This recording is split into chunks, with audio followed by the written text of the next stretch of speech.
Pronto. Bom dia, pessoal. É o seguinte, né? Semana passada nós fizemos uma primeira apresentação do que é. Ô Emerson, só um. Ah, tá. Já postou aí, nada? Sim, postei aqui que pediram aí. A questão da consciência, né? E hoje a gente vai dar continuidade. Aí houve uma introdução na semana passada para vocês fazerem um desenho de uma música, né? Aí eu pergunto se vocês estão aí com ela aí.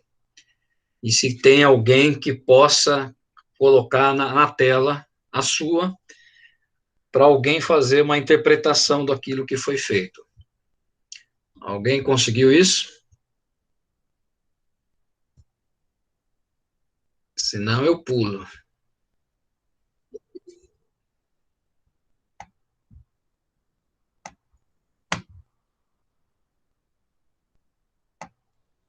O silêncio, então, já deduz que não houve, né?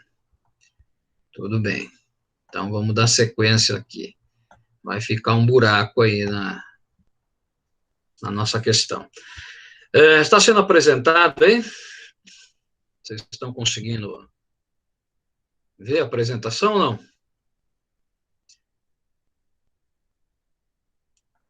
Me falem, porque eu não estou vendo nada aqui. Ok, sim, beleza. Então, vou dar continuidade. E aí, vou fazer aqui uma capitulação, rapidamente, do que foi apresentado na semana anterior, né, 2 semanas atrás. Bom, então, a questão aqui das principais obras de Hegel, né, essa Fenomenologia do Espírito, alguns autores traz em 1806, tá? Esses autores que eu peguei foi em 1807, a Fenomenologia do Espírito. Bom, aí nós estamos comentando a respeito do período dele, no idealismo alemão, né, a questão da fenomenologia do espírito, dessa obra, né, como eu comentei ali atrás, em 1806 alguns autores trazem, e essa obra aqui, 1807, esses autores com qual eu estou trabalhando. Ele é um filósofo idealista, né, vai trabalhar a questão da consciência, da mente universal, a questão da mente coletiva, né, eu não sei se todos estavam naquela primeira aula. E para Hegel, aquelas palavras como ser, ideia absoluta, espírito absoluto, Deus, totalidade, universo finito, possuem sentidos aproximados. Na verdade, também tem algumas colocações em relação ao espírito absoluto, que o Marco Aurélio Werner, que é um professor da USP, que trabalha com Hegel e trabalha com Heidegger também, ele tem um livro, A Questão Fim do Último da Arte, onde ele vai colocar o espírito absoluto sendo a arte, a religião e a filosofia.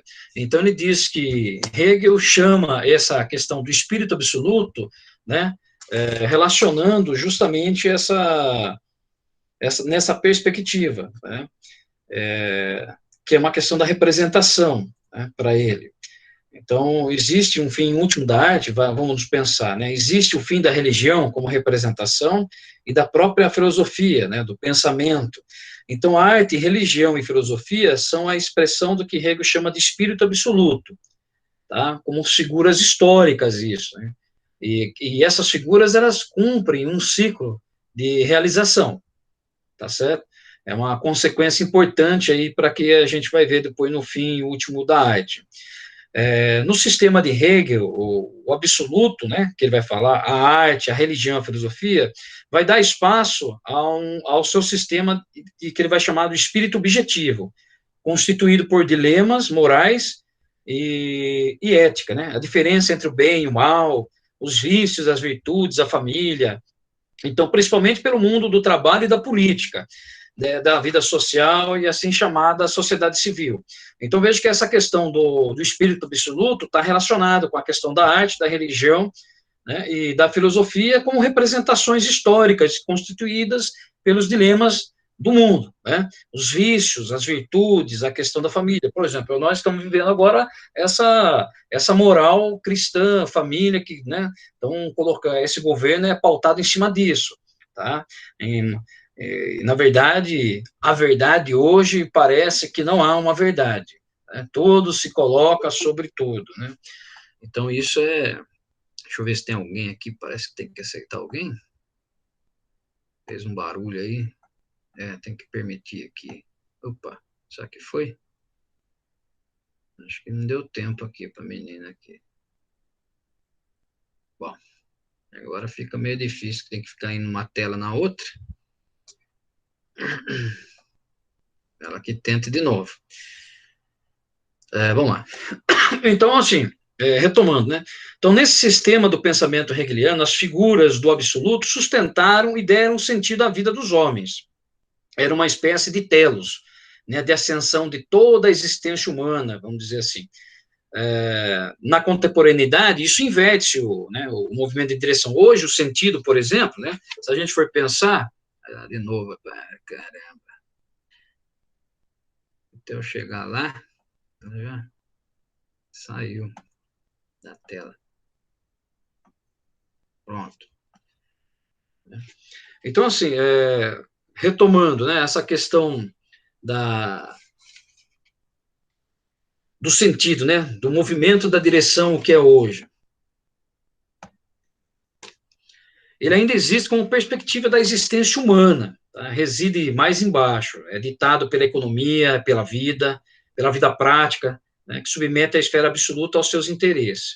A escola de Frankfurt, se a gente for pensar na teoria crítica, né, ela vai chamar isso de indústria cultural. Acho que alguns de vocês já viram esse termo, né, muito trabalhado por Adorno, vai trabalhar essa questão aí da indústria cultural. Ela nada mais faz do que desenvolver essa transformação, né, prefigurada, digamos assim, pelo pensamento hegeliano. A filosofia do direito, por exemplo, em Hegel, alerta para o perigo de uma sociedade civil e suplanta a questão da família e do Estado.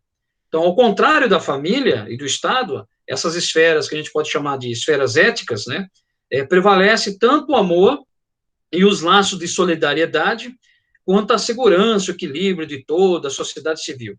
Isso é um guia pelo princípio da concorrência e do lucro, que tende a acentuar as diferenças entre os homens e o princípio da individualidade. Tá? Então, assim, só para a gente fazer uma retomada nessa questão do que seria o espírito absoluto, tá? E aí nós temos aí, por exemplo, como eu coloquei, Geist, né, que são sentidos aproximados, mas esse autor vai trazer essa questão do espírito absoluto no sentido da arte, da religião e da filosofia, nesse quesito que eu comentei. Eu só estou dando uma retomada aqui, aí nós vamos seguindo. Está passando um slide para vocês aí? Eu não estou vendo nada, só estou vendo minha tela. Alguém fale aí, que eu também não estou vendo o chat. Tá? Está passando, ótimo, professor. Perfeito. Qualquer coisa vocês chamam aí, podem falar, não tem problema, porque eu não estou vendo o chat, não. Então, vamos lá. Então, compreendendo isso, né, compreendendo o quê? Aquela questão da tese, da antítese, da síntese, né, ele vai desenvolver o pensamento dele aqui. Então, a ideia extremamente original que norteia a fenomenologia do espírito foi o quê? De traçar os sucessivos estágios do desenvolvimento do espírito, ou mente, ou consciência humana coletiva, refletido no desenvolvimento das consciências individuais, especialmente na história da humanidade. Então, esse conhecimento absoluto, que é carregado em Hegel pela questão da religião, da arte, da religião e da filosofia, né, tem as expressões na questão da consciência, certo? Então, vamos lá. Aí tem a questão da lógica, que nós vimos já também. A gente passou por essa questão do ser e do nada, né? Eu acho que isso aqui vale a pena novamente dar uma retomada. Ó. Essa é a noção mais geral que podemos conceber. Tudo é. Olha, como tudo é. Né? Quando tentamos pensar o ser, sem nenhuma determinação, e que nos vem à mente é a noção de nada. A noção do ser produz, portanto, dialeticamente a sua antítese. Então, se eu tenho um ser, eu tenho um não ser, né? E esse não ser é a expressão do nada. Bom, mas essa passagem do ser para o nada e do nada para o ser, por sua vez, produz uma terceira noção, a síntese do ser e do não ser, a noção do vir a ser e tornar-se, ou seja, a consciência vir a ser, a consciência vir a tornar-se é o que ela é. Como é que ela torna-se o que ela é? Ela depende do quê? Ela depende da qualidade, ela depende de uma quantidade, ela gera uma síntese, que isso é uma categoria de medida. Tá? Então, cada uma dessas categorias deve conter todas as demais, vai nos dizer. A ideia absoluta, que é do pensamento que se pensa a si mesmo. Olha, o que é o pensamento que se pensa a si mesmo? Né? O autopensar do pensamento. O que é o autopensar do pensamento? É quando você está sozinho na tua casa e você começa a delirar, pensar, né? Pensar sobre as coisas, projetar sobre as coisas. Mas isso é só um início do pensamento. Ainda não é o pensar sobre o pensamento. O pensar sobre o pensamento é a consciência de si. Né? E essa consciência de si, na realidade, ela vai à consciência do para si. Tá? Então, a consciência em si, a consciência para si, a gente tem uma noção diferente do que é. A gente encontra isso também em Lukács, né? Encontra isso também em Marx, só que Marx vai nos colocar a questão da classe. Né? O que é a classe para Marx? Né? A classe social, que nós estamos falando, a classe dominante e a classe dos proletários. Então, assim, a classe dos proletários em Marx, a consciência é para si, a classe é para si, não a classe em si. A classe em si, ela é alienada. E aí, no pensamento, isso Marx vai buscar em Hegel. Tá? Aqui, Lukács também, na sua estética, vai trabalhar isso. Lukács vai trabalhar essa questão da história, né? A história da humanidade, né? E vai ser trabalhado como que é o nome? A história e consciência de classe. Em Lukács, nós vamos ter a história e consciência de classe. Né? Nós até estudamos esse livro, acho que eu estava presente na época, uns remanescentes aí. E aí, Lukács, nessa abordagem, ele vai também desenvolver essa questão pautada em Marx. Mas vem de onde isso? Vem de Hegel, né? Que ele vai falar da questão da consciência em si e da consciência para si. Olha, muito bem. Então, nós estamos aqui só retomando, né, que foi daquela aula primeira lá. Ok. Aí, nós chegamos na fenomenologia, né, que divide-se em 3 fases principais. Nós fizemos a consciência. Então, eu vou retomar agora, porque tem mais gente na sala aí, me parece. Então, eu vou retomar a consciência aqui do primeiro objeto. Então, do objeto como coisa sensível que está diante do sujeito. Olha, o que é a coisa sensível que está diante do sujeito? Né? O que é a coisa sensível? Né? Aquilo que nós observamos. O que nós observamos é a coisa sensível e é o senso comum. Né? Nós comentamos a respeito das 4 classes de conhecimento. Como é que nós percebemos o mundo? Quando nascemos, aprendemos com os nossos pais, tá? Com os nossos familiares, através de informações, jornal, né, da TV, com os amigos, tal, etc. E vamos aprendendo a noção do mundo, aprendendo a educação, obrigado, bom dia, né? Lentamente, esse é o senso comum. Ora, essa é a primeira classe de conhecimento. Mas o homem, lá antes, né, de Platão, tal, etc., era necessário desenvolver outras questões. Então, eles foram pensar sobre a existência de algo superior, né, de um Deus, da natureza, de vários deuses, do politeísmo, depois chegamos ao monoteísmo, né, no caso de Platão, né, do mundo das ideias, e depois Aristóteles, né, vai colocar a coisa no chão. Então, assim, nós temos essa visão, né, do senso comum, e depois começamos a pensar sobre outros elementos. Que elementos seriam esses? Né? Por exemplo, a teologia. A teologia é uma classe de conhecimento que vai em busca, né, da religião, de Deus, de interpretar esse mundo. Junto com a teologia, nós temos a outra classe de conhecimento, que é a filosofia, que vai em busca da verdade. A filosofia, a partir do século XIV, XV, principalmente com Descartes, começa a ter uma outra vertente, né, dentro do pensamento e dentro da ciência. E aí vai passar por Kant, né, da questão da coisa em si, daquilo que é e não é, né, em relação à geografia, por exemplo, né, que a geografia foi criada por Kant como disciplina. Lógico que nós temos Estrabão, a gente pode pegar várias vertentes dentro da geografia para dizer onde que foi pensada a geografia, mas como disciplina, né, ela inicia-se com Kant, a questão do espaço está lá na Crítica da Razão Pura.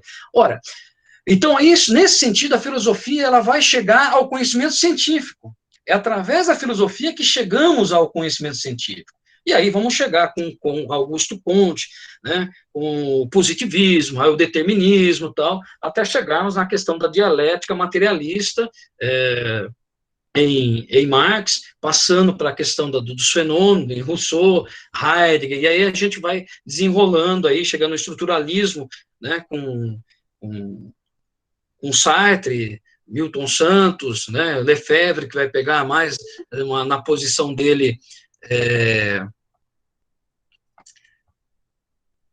que é um movimento, deixa eu permitir aqui, pronto, que é um movimento progressista e regressista, né, progressivo e regressivo, bom, e assim por diante. Então, só para a gente fazer essa retomada, né, do que são os métodos. Então, essa é uma das grandes preocupações hoje, quando vocês vão fazer um trabalho de TCC, fazer um trabalho de mestrado, fazer um trabalho de doutorado.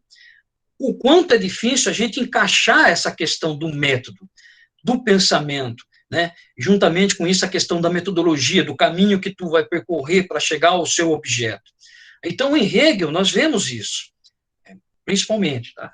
Então, lá ele vai colocar, Hegel rejeita a ignoscível coisa em si kantiana, né, como hipótese infundada. Para ele, a questão epistemológica da relação entre o sujeito mental e o mundo material externo, veja, o sujeito mental, eu, e o mundo material externo desaparece. De modo que, desde o início, a questão do conhecimento deve ser vista de dentro, como desenvolvimento do espírito, no conhecimento do mundo, em última análise, de si mesmo. Vai se colocar essa questão aí. Bom, pretender um outro procedimento, que seria o de conhecer o conhecimento antes de conhecer seu objeto. Ó, pretender um outro procedimento, que seria o de conhecer o conhecimento antes de conhecer o objeto. Como é que eu conheço o conhecimento antes de conhecer meu objeto? Bom, para Hegel, como querer aprender e nadar sem nunca ter entrado na água. Né? Nós já comentamos sobre isso. Até eu me lembrei daquela série do Big Bang Theory, né, do caboclo lá, que eles vão pegar o navio e ele fica estudando e analisando como é que nada, tal, ele fica na sala fazendo movimento, mas nunca entrou numa água. Então, assim, por teoria eu já aprendi. É mais ou menos isso aqui, né, do que Hegel está falando de Kant, tá? Só para vocês terem uma ideia. Então, vamos, portanto, começar do início, dizer, da consciência sensória, né, da consciência sensível, como Hegel diz, da certeza sensível. Tá? Então, a consciência. Tá? A forma mais simples de consciência é chamada certeza sensível. Vejam, pessoal, qualquer momento vocês podem me interromper aqui, vocês falam aí, que eu não estou vendo nada além da minha tela, certo? Então, a consciência. A forma mais simples, e não tenham vergonha de perguntar, nem que seja qualquer coisa, não tenham vergonha. Aqui é o lugar que a gente pode errar. Lá fora nós não podemos errar. Aqui é uma sala de aula, então nós podemos errar. Então, veja, a forma mais simples de consciência é a chamada certeza sensível. O que é a tal da certeza sensível? Né? Pergunta o professor para a sala de aula. O que vocês entendem sobre certeza sensível? O que seria isso?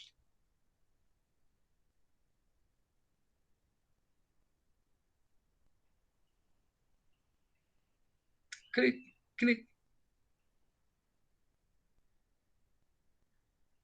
Estou indo muito rápido? Então, vamos. A certeza sensível é aquilo que eu comentei com vocês sobre como a gente aprende, a questão do senso comum. Tá? Então, a gente vai fazer essa elevação da consciência. Hegel vai fazer esse movimento. Ela se caracteriza pelo atentar para o que está diante de nós, em um dado momento. Né?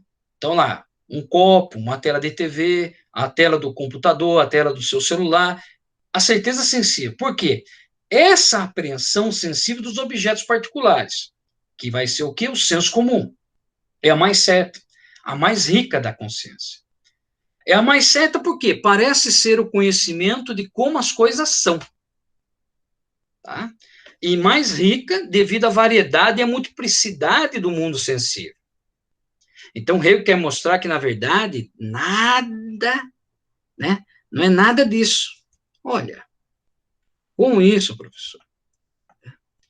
Então, como? O que seria isso? O que seria isso para Hegel?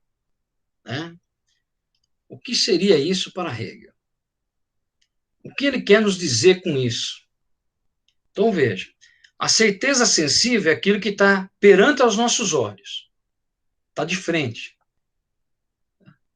Uma tela, um livro, um computador, a tela.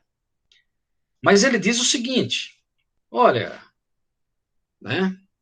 O que ele vai nos colocar? Ó, parece que esses objetos que estão à nossa frente,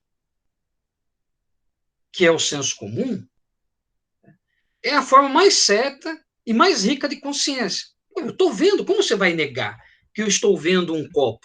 Como você vai negar que eu estou vendo um celular? Como você vai negar isso? E Hegel vai falar isso aí. Ó. É a mais certa porque parece ser o conhecimento de como as coisas são. A mais rica devido à variedade e à multiplicidade do mundo sensível. Hegel quer mostrar que, na verdade, não é nada disso. Vocês estão compreendendo esse movimento aqui da consciência? Nós passamos por essa letra A, né, anteriormente. Mas vocês estão se dando conta, na sua consciência, do que Hegel está tentando nos informar sobre isso? Ele vai dizer, em sua análise, Hegel mostra que a certeza sensível é uma forma particularmente vazia e incoerente de conhecimento. Pois, o que a consciência sensível faz é apenas registrar os dados sensíveis em um dado momento, né, que ele vai falar, como informação crua. Olha, o que é isso? Nós podemos perguntar novamente. O que ele quer nos dizer com isso? A Daiane escreveu aqui, a certeza sensível parte da subjetividade do sujeito comum. Tá? Se eu não abrisse aqui, não ia ver, Daiane. Eu não estou vendo o chat. Hein? Vamos lá, Daiane. A certeza sensível passa da... A pergunta sua é da subjetividade, é isso? É da subjetividade. Né? Porque o senso comum ainda ele é subjetivo. Então, a consciência sensível faz apenas registrar os dados sensíveis em um dado momento com uma informação crua. O livro, né?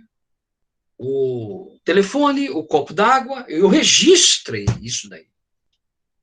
Sem sequer poder classificar ou dizer do que realmente ela é formada. O copo, ele é de vidro, ele é de plástico, ele é de madeira, ele é de alumínio.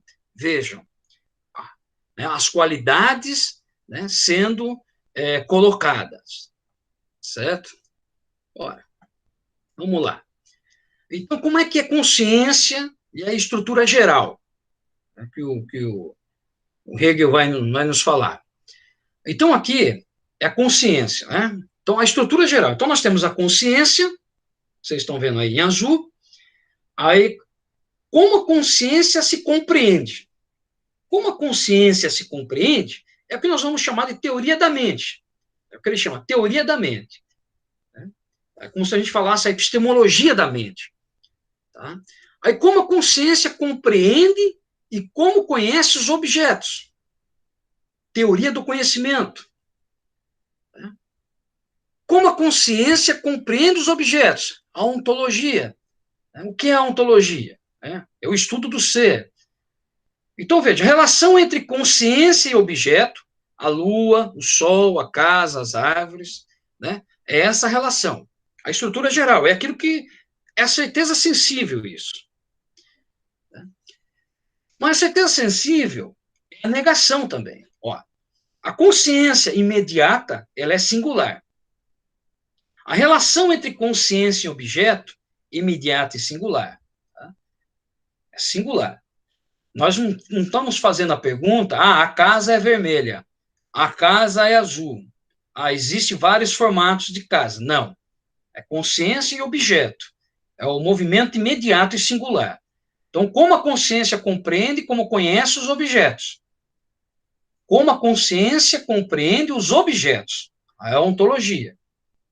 Tá? Então, imediatos igual singulares. Se são singulares, então, aqui por isso que está arriscado aqui o sol, tal, etc., essas questões aqui. Tá? Então, vamos lá.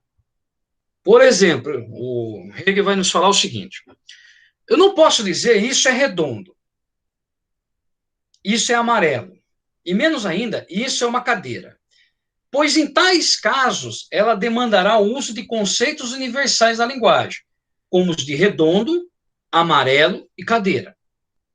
Então, a sensação precisa se basear no mero, isso, aqui e agora. A sensação. Né? Isso é um computador. Agora é cedo. O agora é cedo, a hora que chegar à tarde já deixou de ser cedo. Né? Aqui temos, sei lá, uma caneta. Né? Ali um lápis. Então, eu preciso basear isso nesse meros. Tá? Contudo, também, essa pretensão de Hegel destrói. Ó, o que ele vai falar? Tente, por exemplo, apreender um objeto com recurso ao isso, aqui e agora, acompanhado talvez de um gesto de ostentação. E isso é uma rosa. Ora, outra pessoa poderá aplicar a palavra isso para se referir a qualquer outro objeto. Isso é uma casa, isso é a lua, isso é o computador, e assim por diante. Ora, então, a certeza sensível ela tem um resultado.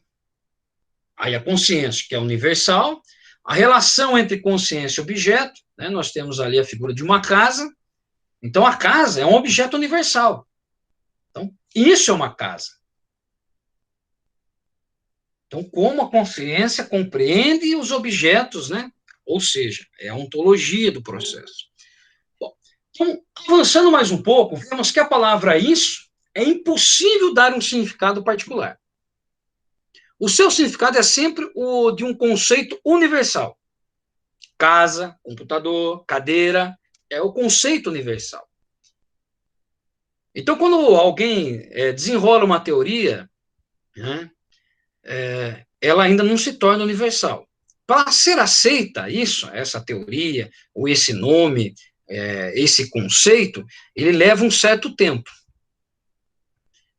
Por quê? Porque ele tem que ser empreendido de vários significados de representações, que, na realidade, né, esse conceito, qual foi criado e inventado por alguém, por exemplo, a teoria da relatividade, lá, em Einstein, né, ou então a questão da gravidade.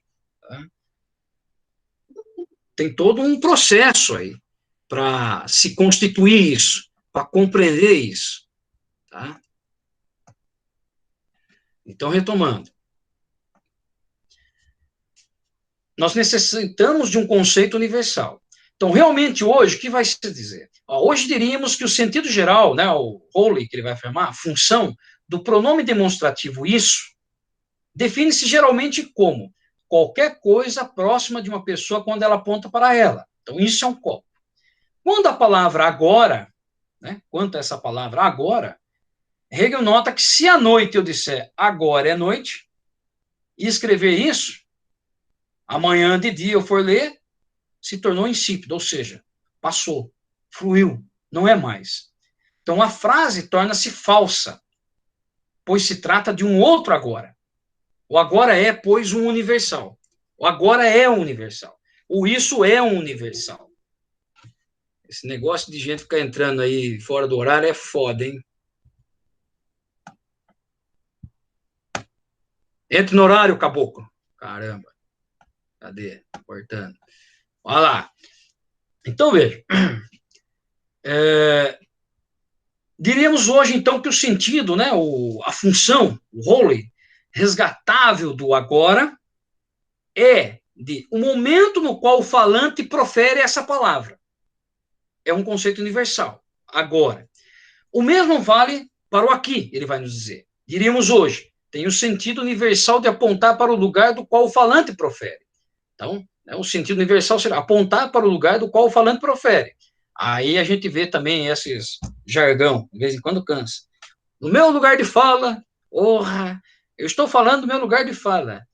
Deixa o saco, tem hora. Bom, note-se que Hegel não está tentando mostrar que o conhecimento do particular não existe. Ela existe.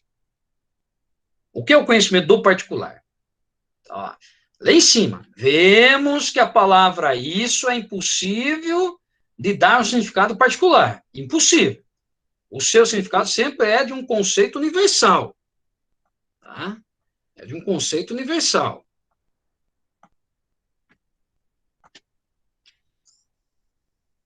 Por isso ele vai colocar, mesmo assim, ó, note-se que não estamos demonstrando aqui que conhecimento particular não existe.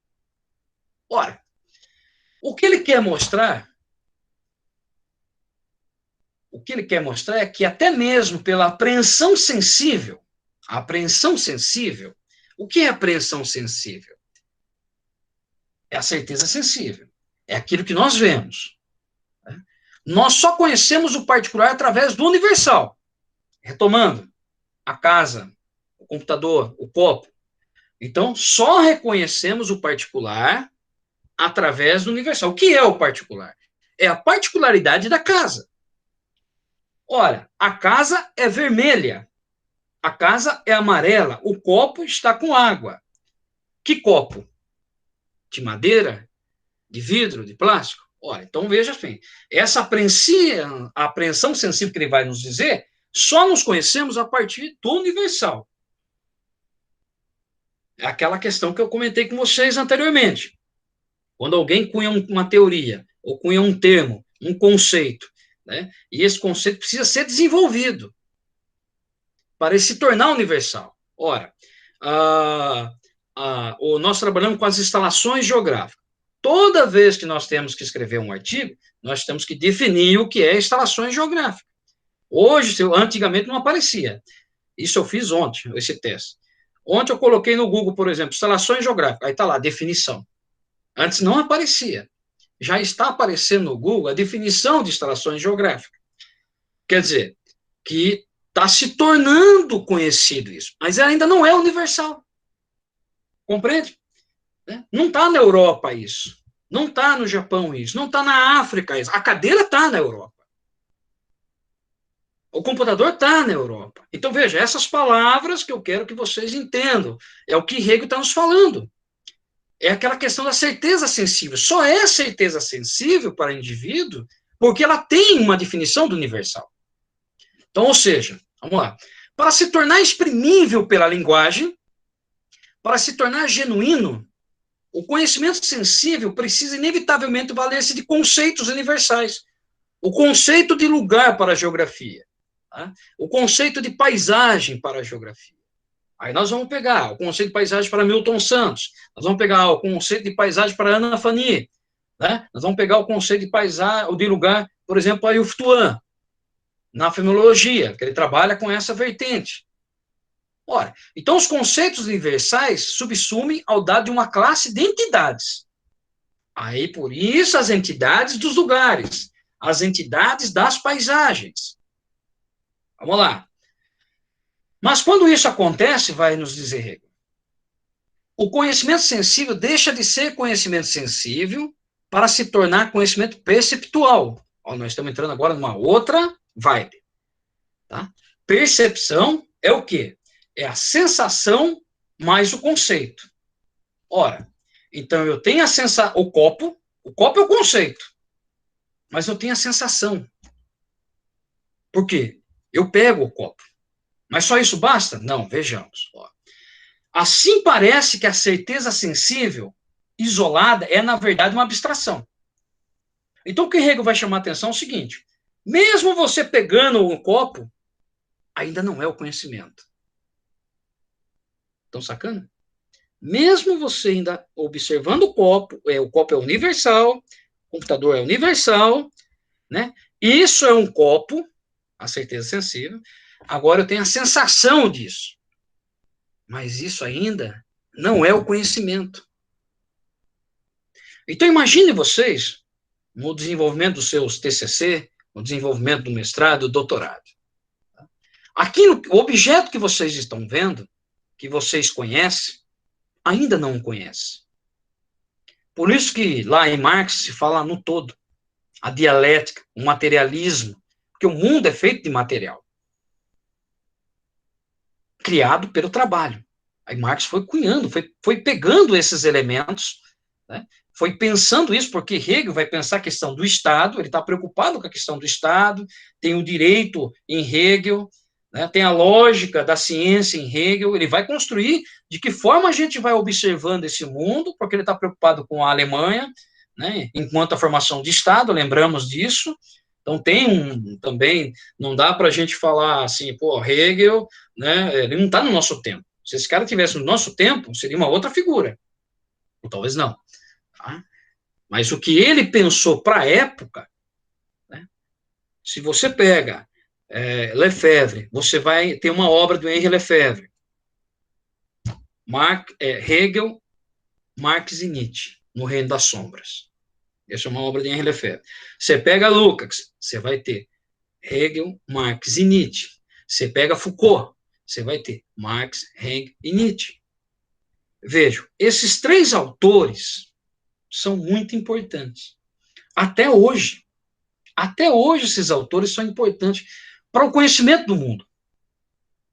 Pode ver que toda crise que dá no Capital, esgotam-se os livros de Marx. Por quê? Porque ali, lógico que ele não fez sozinho, né? Ele estava num tempo, né? E ele foi ler Adam Smith, foi ler Ricardo, né? Para fazer todo o processo. Não é assim, do nada que aparecem as coisas, né? Você cunha alguma coisa, mas você já vem construindo. Quando chegou o mundo, já existia janela. Bom, cabe você colocar a cabeça para fora. Então, é nesse sentido que Hegel está nos colocando, desse conhecimento perceptual. Ó. Então, o que ele vai falar? Assim parece que a certeza sensível isolada é, na verdade, uma abstração. Pois quando tentamos exprimir o particular, que ela deve ter como objeto, o que temos é conhecimento perceptual. Aqui poderia ser objetado que talvez haja um conhecimento sensível, cru, que seja sem palavras, indizível, vai nos dizer. Mas Hegel não admite essa possibilidade, pois tal conhecimento indizível seria opinião subjetiva, crença irracional, pessoal, conhecimento inadequado. Né? Eu acredito em Deus. Aonde está o carinha? Diga. Não, mas não basta. Né? Não basta. Para a ciência, para a filosofia, para a ciência, isso não basta. Não existe, é um mito. Né? É um mundo criado. Né? E assim por diante. Ora, então vamos avançar aqui no nosso gráfico. Olha. Coisa de muitas propriedades. Una ou múltipla.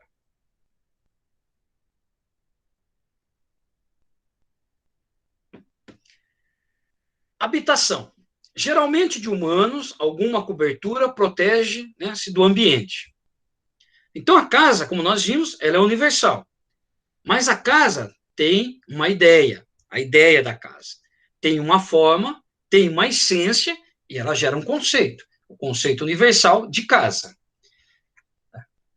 Aí nós pegamos aqui a múltipla questão, né? O vegetal, a árvore. É um vegetal lenhoso, tem raiz, ramos acima do nível do solo. Tá? Vegetal.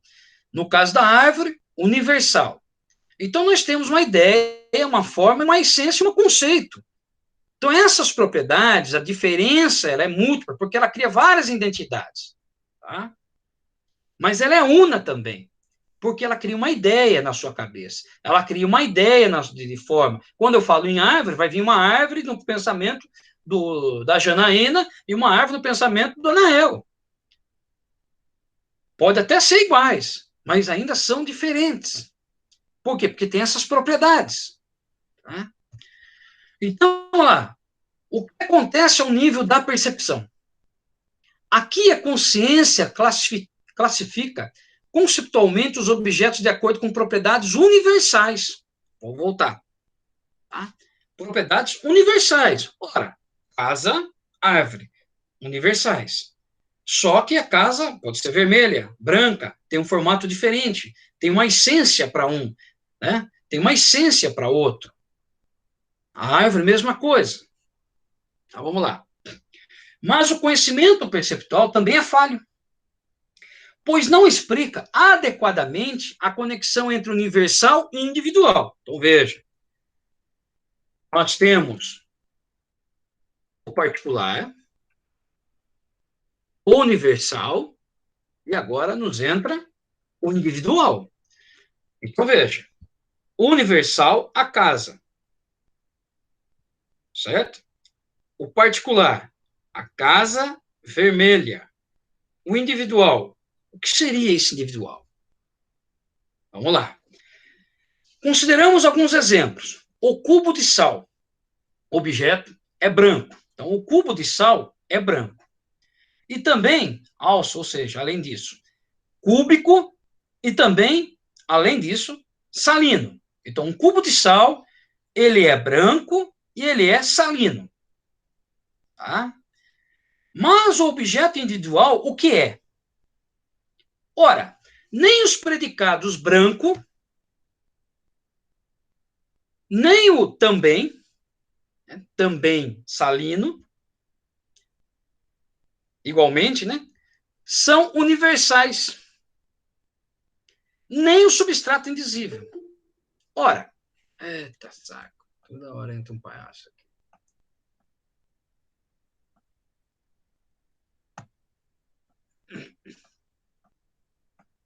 Olha lá, voltando.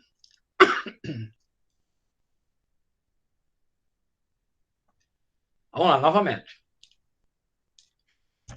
O que acontece ao nível da percepção? Então, nós temos lá a certeza sensível, e agora Hegel está avançando para a percepção. Então, nós temos a certeza sensível, o senso comum. Só que o senso comum, ele é também a certeza sensível e também está dentro da percepção. A percepção está dentro do senso comum. Tá? Acho que eu esqueci de dizer isso. Ó, nós vamos chegar lá. Vamos lá. Então, veja, o conhecimento perceptual, ele é falho, vai nos dizer. Né? Então, ele dá o exemplo aqui do cubo de sal, que é branco e também salino. O objeto individual, o que é? Ele vai nos perguntar. Ora, nem os predicados branco, nem o também, que são universais, nem o substrato indizível. Então, ele pergunta, com isso, o Hegel pretende ter demonstrado insuficiente também o conhecimento perceptual. Demonstrado insuficiente o conhecimento perceptual, ele precisa ser superado pelo conhecimento científico, que invoca as entidades não fenomenais, as forças seguidas, né, de construções abstratas, as leis naturais, para explicar os fenômenos. Por que que o sal é branco? Por que que o sal é salino? Olha, veja, são outras perguntas. Estão compreendendo? Então, na percepção, coloquei o sal na língua, salgado. Isso é sal. Mas eu aprendi lá do senso comum, lá do movimento perceptivo inicial, que é vendo o objeto branco, que aquilo é um sal. Aí eu cresci e aí fiz a pergunta, mas por que que o sal é salgado? Por que que o sal é branco? Mas o que acontece, com o tempo a gente observa que existe um sal rosa. Por que aquele sal, então, é rosa, que vem lá da Índia? Será colocar algum corante? Ou ele é diferente? Vejam as questões como vão sendo colocadas. Então, existe o que ele vai falar? As forças, essas entidades. Eu preciso explicar isso. É as leis naturais para explicar os fenômenos. Porque ele está vendo o mundo pelo fenômeno. Marx vai ver o mundo pela materialidade. Marx vai fazer o processo da dialética observando o materialismo histórico, construído socialmente pelos homens. O sal só se torna sal porque o homem foi extrair isso, porque o homem teve conhecimento de extração desse objeto. Observando? A estrutura da percepção. Então, novamente, como a consciência se compreende, a teoria da mente. Né? Como a consciência compreende os objetos, a ontologia. E como a consciência compreende como conhece os objetos, a teoria do conhecimento. Então, a consciência ela é universal, capaz de ilusões e desigualdade. O objeto, universal, igual a si mesmo, a casa. Ó, relação entre consciência e objeto. Essa relação é imediata, porque aprende o objeto. O copo de água, a casa. Aprende o objeto. Essa é a percepção da estrutura. Muito bem. Aí passamos para a percepção da experiência 1. Consciência. Bom, vou dar uma pausa aqui para vocês irem tomar uma água, ir no banheiro, que eu também não peguei o copo de água. Eu vou ali rapidinho, 2 minutos, pegar aqui um copo d'água aqui.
Vamos lá, retomando então. Alguma questão aí, pergunta? Estou vendo aqui o chat, não tem nada. Ótimo, perfeito. Voltamos então aqui.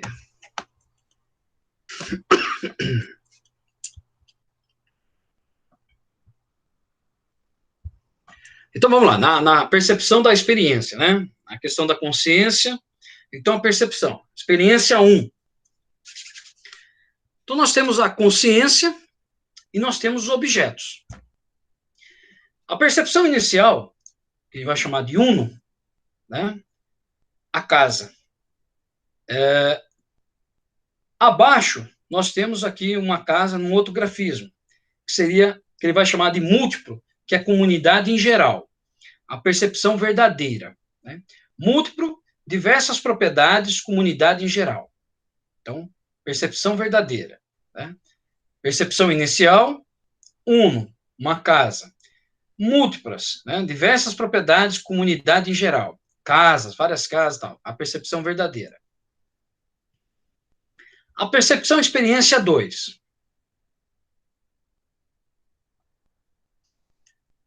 Então, nós temos a consciência, um múltiplo, que é comunidade em geral, a percepção inicial, e um múltiplo, comunidade em geral. Novamente, o uno é excludente do múltiplo. Gera uma ilusão. A percepção verdadeira exclui-se o uno excludente. A percepção da experiência 2. A percepção inicial, a casa, comunidade em geral. Só que essa casa, né, é uma ilusão. Ela exclui uma casa, porque existem várias casas diferentes. A percepção 3. A consciência, uno, né, uma casa, exclui. Por quê? Vai pensar o singular. Ó, meio comum universal. Percepção verdadeira, certeza sensível.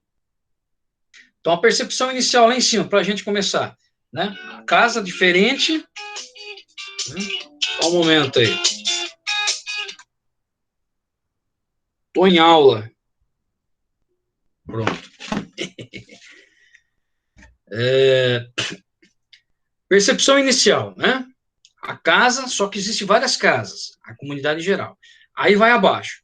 O singular é o meio comum universal, percepção verdadeira.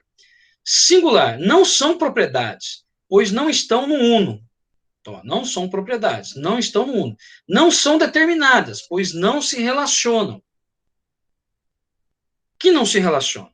as propriedades. Né? Então, nós temos a certeza sensível, a percepção, aí vai ter um recomeço disso. Então, a casa é uma percepção que eu tenho. Mas quando eu chego e observo realmente a casa, tem a percepção dela, eu começo a observar que a casa tem diferenças, né? Tem algumas cores, e aí eu recomeço. Aí vem a experiência 4. Ora, a consciência, múltiplo meio universal, a percepção inicial, né? O objeto, casa, que é diferente da árvore. Eu determino dependente das propriedades. Então, as propriedades vão mudando. Casa, árvore, celular, tal, etc. A percepção verdadeira. Uma casa, né? Eu tenho essa percepção, ela é verdadeira, é uma casa.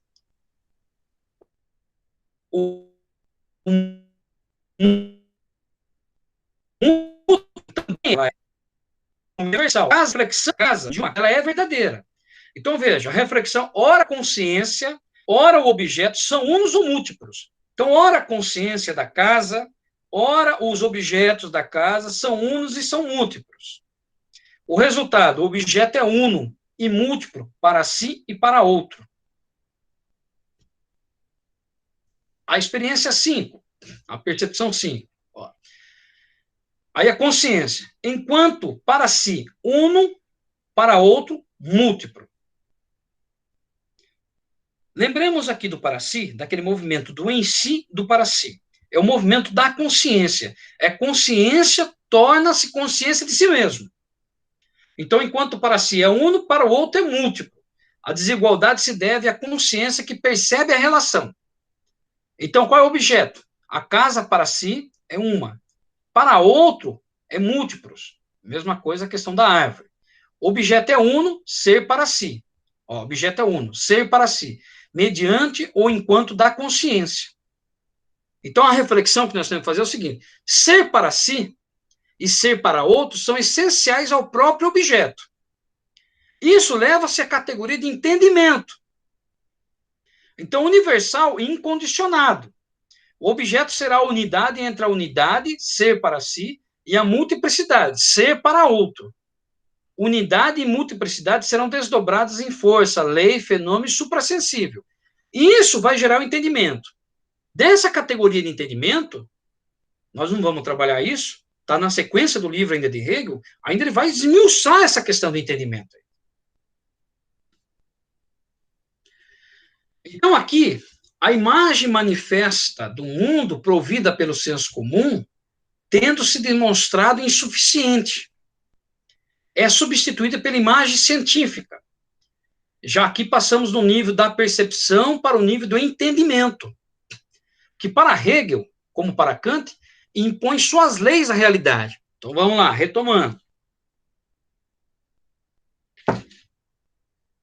O senso comum é a certeza sensível. Né?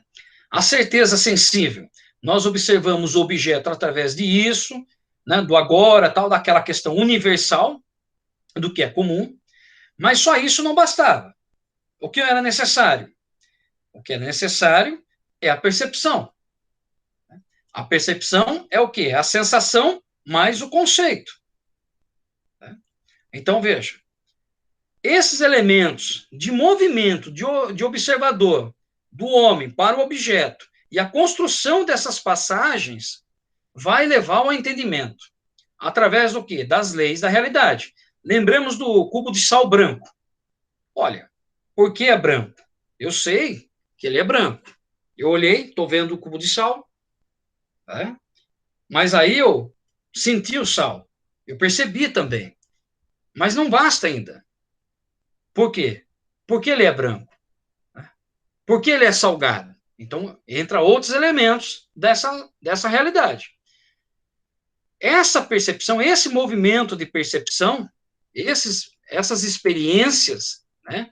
Experiência 1, percepção inicial do objeto, experiência 2, da percepção inicial do múltiplo, incluindo o uno, né? Da percepção inicial, observando o múltiplo da comunidade geral, e aí encontrando as singularidades. Então, nós temos a certeza sensível, a percepção, e através disso nós vamos gerar um recomeço desse mútuo meio universal, que ora consciência, ora objeto são unos ou múltiplos, e o resultado é o uno e múltiplo para si e para outro. E aí geramos a experiência 5, enquanto esse ser para si vai chegar ao entendimento universal incondicionado. O objeto será a unidade entre a unidade ser para si e a multiplicidade ser para outro. Quando você conhece de fato a casa, que ela é redonda, ou ela é quadrada, tem paredes assim, assado, vermelha, roxa, pá, etc., né? O quarto, tal, tem energia elétrica, água, saneamento dentro da casa, e os eletrodomésticos, você está construindo isso para si. Só para o outro é uma multiplicidade, são várias casas. É o ser para o outro. Não sei se vocês estão conseguindo pegar. Né? Mas aí ainda nós temos um entendimento desse processo. Aí, contudo, vai nos dizer Hegel, também o apelo às forças e a leis naturais é insuficiente. Puta cara chato, meu irmão. Eu estou vendo o objeto. Ele diz que é insuficiente. Eu percebo o objeto. Ele diz que é insuficiente. Pô, eu percebo o objeto, vejo as cores do objeto, compreendo o objeto, entro dentro do objeto, e ele fala, não, isso aí ainda você não está entendendo. Está sacando? Então, olha a importância de Hegel.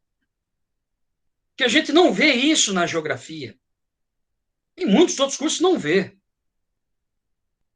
Faz uma diferença na nossa vida isso. Talvez agora vocês não compreendem isso. Porque leva um tempo a gente mastigar essa coisa. Tá? Não é aqui em 2 horas, 4 horas, 6 horas que nós vamos entender o maldito do Hegel. Não vamos. Dá raiva. Tá? Mas, aí ele vai dizer então, olha, contudo, também o apelo às forças e às leis naturais é insuficiente, pois elas são um meio útil de ordenar e descrever os fenômenos. Mas segundo Hegel, são mais descritivas do que explicativas. Olha, em vista de tais limitações, a mente percebe que todo o reino do abstrato, que ela invocou para explicar os fenômenos sensíveis, é produto do seu próprio entendimento. É aqui que a gente cai no erro. Por isso que muitas vezes a gente fala assim, você precisa se afastar do objeto para entender. Não, mas eu vivo lá no João Cabral, eu conheço o João Cabral. Andei por lá e tal. Não é suficiente. Você precisa se afastar desse objeto para compreender. Então, você está desenvolvendo uma dissertação, você precisa se afastar disso às vezes. Vai ler uma outra coisa até, né? Para tirar isso dos seus olhos. É isso que ele está nos falando aqui. Em vista de tais limitações, a mente percebe que todo o reino do abstrato, que ela invocou para explicar os fenômenos sensíveis, é produto do seu próprio entendimento. E, como consequência, ela começa a tomar-se a si mesma como objeto e voltar-se sobre si mesma em busca da compreensão, começando a entender o mundo como a sua própria criação. Chegada a esse ponto, a mente alcança já uma forma latente de autoconsciência, pois já é capaz de refletir sobre si mesma. Como isso termina, né? Com isso nós terminamos aqui a primeira grande fase do desenvolvimento da consciência. Então, essa é a primeira parte do desenvolvimento da consciência. Nesse ponto, a mente alcança já a forma latente de autoconsciência, pois você é capaz de refletir sobre si mesmo. Tudo isso é para chegar nesse movimento, para que você reflita sobre si mesmo, colocando o objeto e fazendo perguntas sobre eles. Mas ele explicou didaticamente como é que isso ocorre dentro da nossa mente. Era necessário ele fazer isso. E aí nós chegamos à autoconsciência. Emerson, licença, eu posso fazer uma pergunta? Deve. Pronto. Dentro dessa consciência e falando desse objeto, como o senhor falou que ele já vem trabalhando de forma didática, como eu, na condição de professor em processo de formação, posso analisar esse objeto dentro de uma sala de aula tendo em vista que o aluno ele pode ter uma deficiência, digamos que ele seja autista, como é que eu posso lidar, levando essa questão do objeto e da consciência relacionada Bom, a esse aluno? veja, nós estamos falando de autismo agora. Então, veja bem, qual é o objeto? É o autismo. O que você conhece do autismo? Calma. É aquilo que você está vendo em sua sala de aula. Então, lá, estamos pegando Hegel agora, tá? Então, eu estou na sala de aula, identifiquei que eu tenho um aluno autista. Ou alguém falou, já antes de eu chegar nessa sala, ó, o cara tem autismo. Tá. O que é o autismo? Primeira pergunta. Aí tem a definição de autismo. Mas existem várias definições de autismo. Existem graus de autismo. Qual é o grau desse aluno de autismo? Veja, esse é o movimento da mente que nós estamos construindo. Tá? Esse aluno é autista, só que existem vários outros alunos autistas. Vários outros alunos autistas são multiplicidade de autismo. Essa multiplicidade de autismo, né, tem determinações diferentes, que é uno, que é pessoal, que é identificado apenas em um corpo e no outro corpo não tem o mesmo grau de autismo. Pode parecer, né, que eles têm proximidade, mas ainda não é. Então, é Hegel trabalhando isso. Então, para que o seu trabalho, como formação, né, para o seu trabalho em sala de aula, o que é necessário você conhecer sobre o autismo? Você vai buscar isso. Então, você entendeu que o que você conhece sobre autismo não é suficiente. Está compreendendo, Alessandro? O conhecimento seu é limitado sobre o autismo. Então, eu necessito fazer, então, uma especialização nessa área. Eu necessito fazer, então, para a psicologia, sei lá, enfim, né? Psicopedagogia. Eu preciso interpretar e compreender melhor aquilo que está de frente, né, na minha sala. E como eu vou trabalhar isso? De que forma eu vou trabalhar com os meus alunos? Eu preciso conhecer isso. Para conhecer, eu preciso passar o entendimento. É nessa fase que Hegel, que a gente vai trabalhar a questão. Você está na autoconsciência, né? O que é a autoconsciência? Olha lá, né? É o desejo do eu, é a negação do mundo. Não, né, eu estou vendo, mas não é bem assim. Diga. Eu ia te perguntar o seguinte: então, dentro desse objeto, eu posso utilizar a questão da instalação geográfica como símbolo, como objeto, como forma didática dentro de sala de aula? Você está misturando as coisas. Vamos tentar organizar isso aí. Então, Veja. organize para mim. Não, tranquilo, não esquenta a cabeça. Veja, o que Hegel, nós estamos estudando Hegel. O que Hegel nos mostra? Ele nos mostra como a mente pensa, como nós identificamos o objeto. O que você já está colocando seria uma solução para esse conhecimento. Então, você está colocando o seguinte: eu já conheço, já estudei tudo sobre o autismo. É possível encaixar, através de associação de signos e símbolos, para o conhecimento desse meu aluno, para melhorar o conhecimento dele? É nessa fase que você está. Agora está clareando. Nessa fase que você Ótimo. está. Entende? Então, eu vou usar as instalações geográficas para ajudar esse meu aluno autismo, mas será que ele vai compreender? Como ele vê o mundo? Ele vê o mundo pelas cores? Ele não consegue tatear? Porque tem vários graus de autismo. Veja, é nesse ponto que nós estamos. Então, eu preciso saber, eu preciso ter a ficha médica do cara. Ele já foi avaliado, esse aluno? O que acontece muito nas escolas, que nem passam isso pela gente. Simplesmente colocam o aluno lá, se vira aí, cara. E a gente não tem informação para isso. Tá? O que a gente está falando aqui, que a gente identifica, e identificando, se eu quero solucionar esse problema, eu vou correr atrás. Né? Eu estou na autoconsciência. O que é a autoconsciência? É nesse momento aqui. Então, eu estou lá na certeza sensível, eu vi, pô, o cara é diferente. Né? Mas eu não sei ainda, né, se ele é autista, se ele é dilexo. Aí, mais à frente, eu percebo que realmente ele é autista. Tá? Que eu li alguma coisinha. Mas veja, esse ler essa coisinha ainda é certeza sensível. Você está no começo do processo. Eu estou no começo do processo de analisar, né, o sujeito, não é objeto, uma pessoa, o sujeito. Tá? Então, eu estou vendo lá o sujeito. Ele é autista. Identifiquei, então, que é autista. Aí, qual é o grau de autismo que ele tem?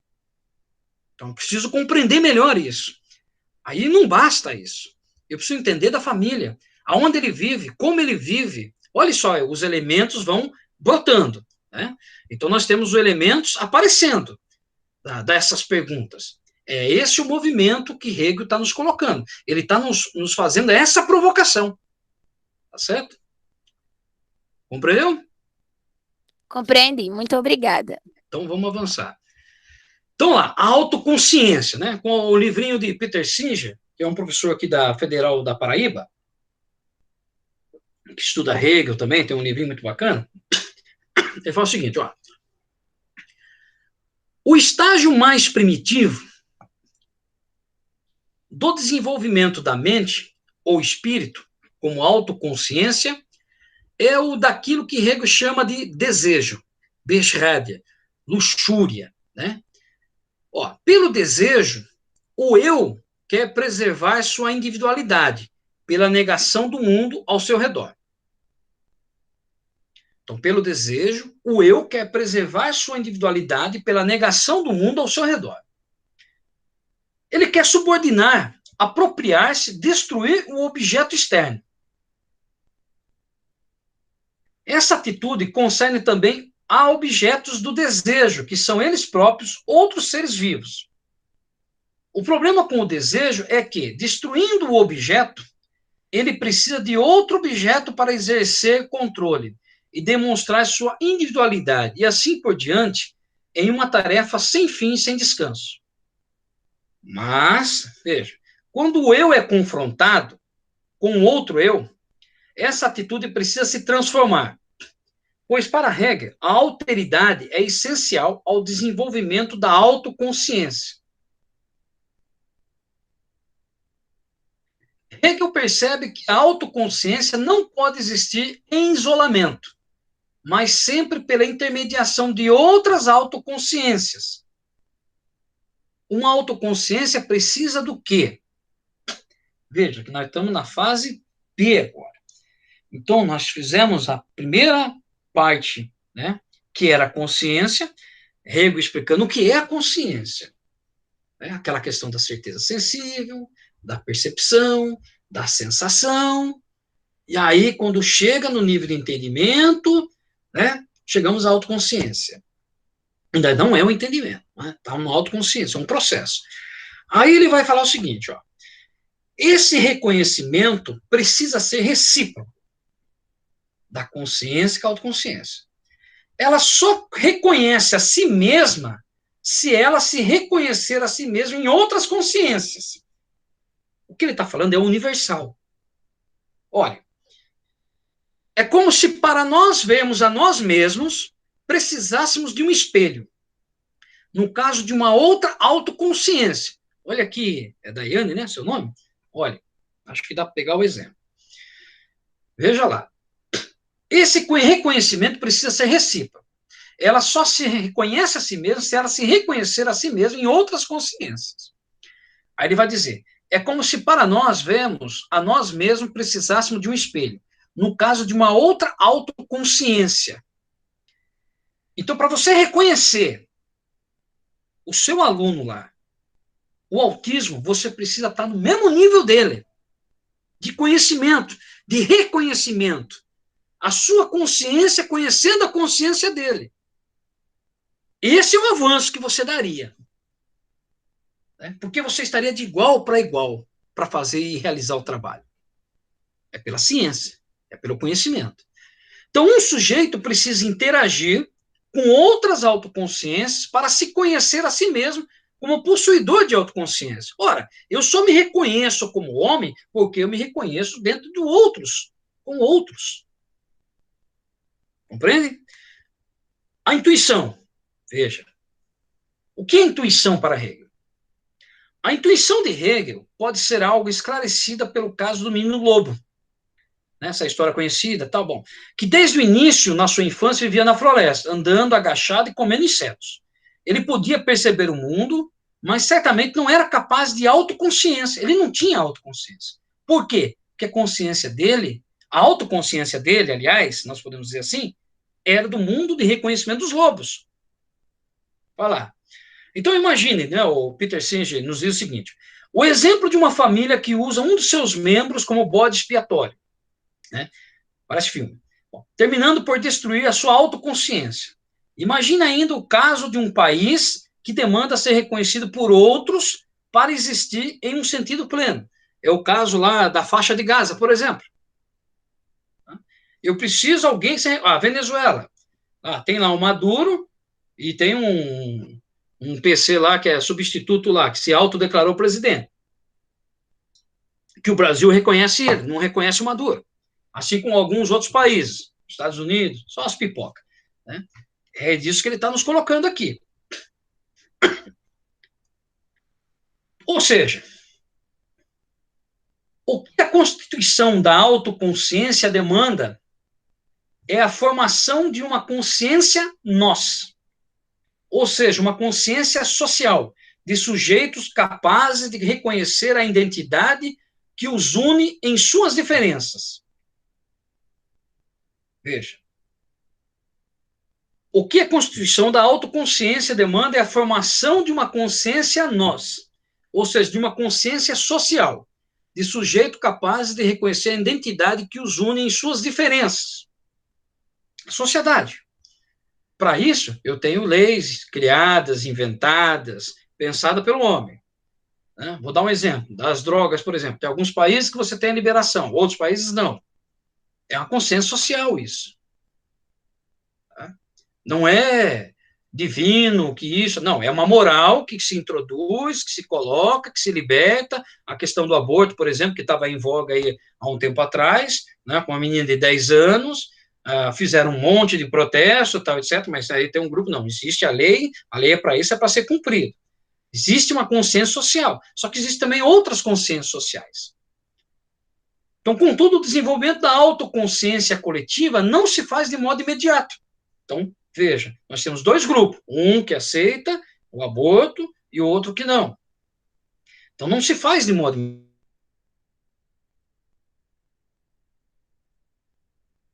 Estágio.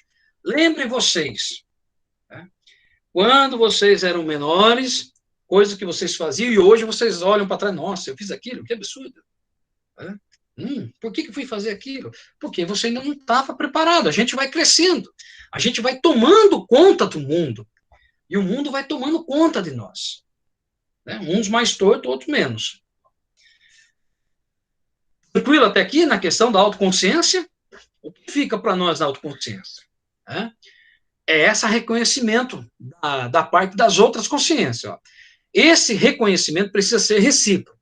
Tá? Ela só conhece a si mesma se ela se reconhecer a si mesma em outras consciências. Aí ele dá o exemplo do espelho. E lá em Lucas, nós vamos ter essa questão do espelho também. Tá?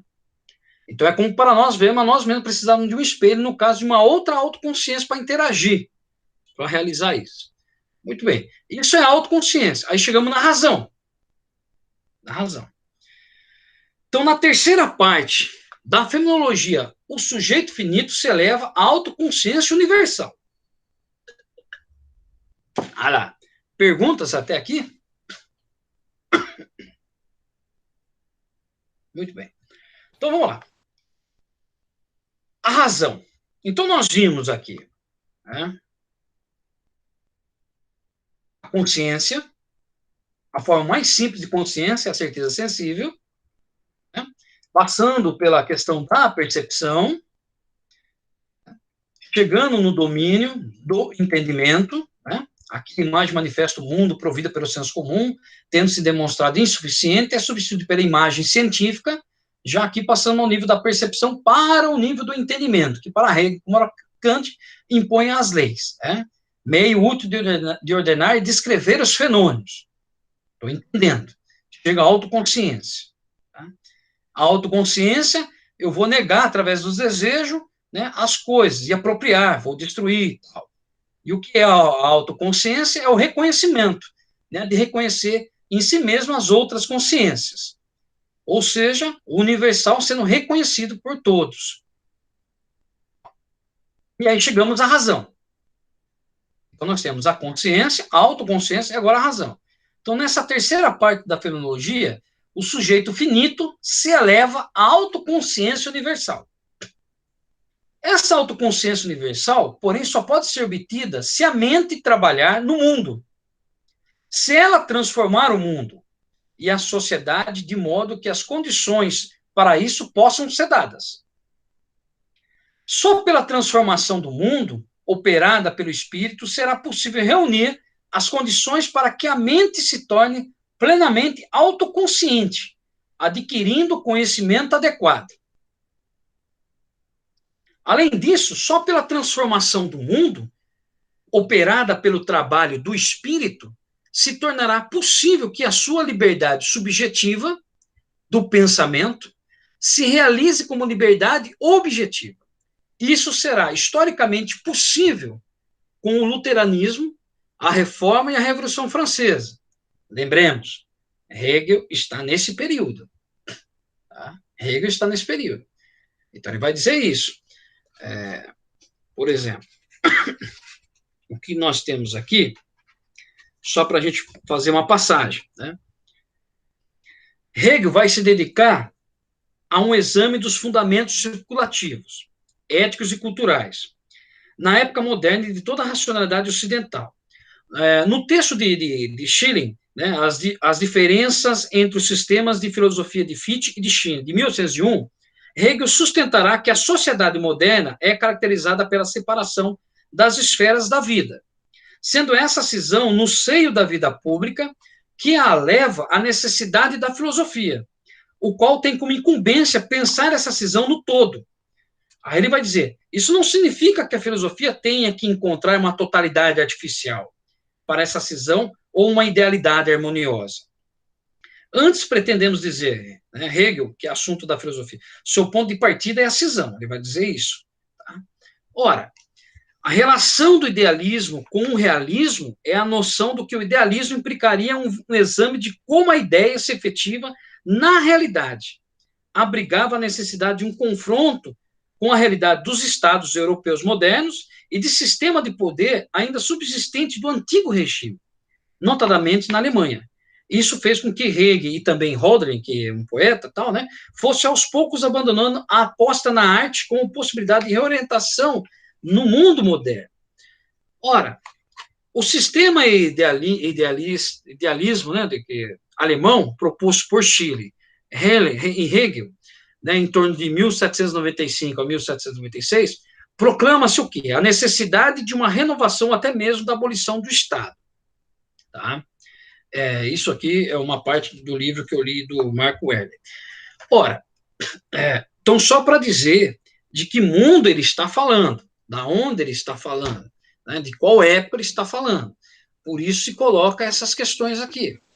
Além disso, só pela transformação do mundo operada pelo trabalho do espírito se tornará possível que a sua liberdade subjetiva do pensamento se realize como liberdade objetiva. Isso será historicamente possível com o luteranismo, a Reforma e a Revolução Francesa, que era o movimento que estava ocorrendo na época.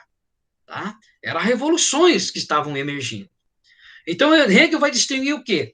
Um detalhe, o espírito subjetivo do espírito objetivo. Tá? Então, Hegel distinguiu em detalhes o espírito subjetivo do espírito objetivo. Lembremos, né, que quando nós estamos falando em espírito, nós estamos falando da consciência aqui. Tá? Então, o espírito objetivo é a objetualização do espírito, ou seja, é como a consciência compreende isso, principalmente em instituições. Então, essas objetivações constituem uma tríade, vai nos colocar ele. E ela é dialética. Ó. Ele vai colocar a família, em que o espírito se objetifica sob a forma do amor. Hegel supõe aqui a família ideal. Lembremos, hoje a família é mesclada. Né? Não existe uma família ideal. A família ideal, aqui que está colocando o termo, né, é para aquela época. A família cristã, pai, mãe, filho e filha. Ok. A sociedade civil, né, em que o espírito se objetifica sob a forma de classes sociais e especializações, demandando leis que a sustentam. Né? Então, nós temos as classes dominantes e as classes proletárias. Né? Então, nós temos... E elas são colocadas em formas de especializações que as leis vão sendo pautadas. E aí o Estado, que é a forma suprema de objetivação do espírito, E o melhor estado é para Hegel aquele que permite que as liberdades individuais sejam elevadas ao máximo. Então, as liberdades individuais sejam elevadas ao máximo. Isso seria o melhor dos estados. E aí a gente pensa lá no anarquismo. Tá? A gente pensa na forma de comunas. Então, o que seria o Estado? O Estado socialista é um, o Estado democrático é outro. Né? O anarquismo seria uma outra forma de gerir essa sociedade. Mas aqui ele está vendo o Estado democrático. É aquilo que está ocorrendo na Revolução Francesa. Né? É a objetivação que ele está observando no momento. Também vale o quê? Notar que em sua filosofia madura, né, Hegel distinguiu mais claramente 3 formas dialeticamente subsequentes pelas quais a mente humana tem acesso ao absoluto, que são pela arte, em que o acesso é feito através da beleza. Então, agora nós vamos começar a entrar aqui em outras partes. Ó. A arte é a aparência sensível da ideia. A arte apresenta a ideia em sua forma sensível, e o seu valor depende do grau de harmonia interna e unidade de interpenetração do conteúdo ideal com a forma sensível. Pela religião, lembra que eu falei lá no início, né, sobre a questão do fim último da arte, onde ele pega a arte, a religião e a filosofia como representação. Então, para Hegel, a religião, pelo que tem acesso figurativo, verdadeiro, absoluto, que era o espírito absoluto, que ele compreende a arte, a religião e a filosofia. Ó. Então, pela religião, pelo que se tem acesso figurativo, verdadeiro, ao absoluto, aqui o acesso ao absoluto já é dado pela verdade e não mais pela beleza. Já é dado pela consciência e não mais pela beleza. Podemos colocar assim, absoluto. Pela filosofia, temos o acesso, mas essa consciência, ela não é ainda a autoconsciência na religião. Ela só vai se tornar consciência de si na filosofia. Então, pela filosofia, temos acesso conceitual ao absoluto. Nesse ponto, dizer, o espírito absoluto tem conhecimento do absoluto, de si mesmo, dentro e através da mente humana. Então, é só pela filosofia, né, que vai haver esse conhecimento do autoconhecimento, da relação de si, dentro e através da mente humana. Mas para ele fazer esse movimento, ele passa pela arte, pela religião, como os elementos, né, da certeza sensível, aparência sensível. Ora, em sua posterior filosofia do espírito de Hegel, ele apresenta 3 tipos fundamentais de arte, entre e de acordo com a interpenetração entre os elementos ideal e sensível. Aí o tipo de arte em que o elemento sensível predomina, essa era a arte simbólica, egípcia, em que o elemento ideal era sugerido mais que expresso. Por exemplo, a esfinge, né? Um mistério objetivo, pois o espírito não foi ainda concebido. A arte clássica, na qual os elementos espiritual e material estão fundidos em uma unidade harmoniosa. Aqui o espírito é concebido em sua forma concreta, como um espírito individual, autoconsciente, cuja incorporação sensível é o corpo humano. Exemplo, as esculturas dos deuses gregos. Né? As diversas esculturas, na formas de mármore, de madeira, tal, etc. A arte clássica, né? E a arte romântica. Aqui não confunda com romantismo, hein? A arte romântica, em que o espírito sentido como infinito tende a se sobrepor ao seu incorporamento sensível.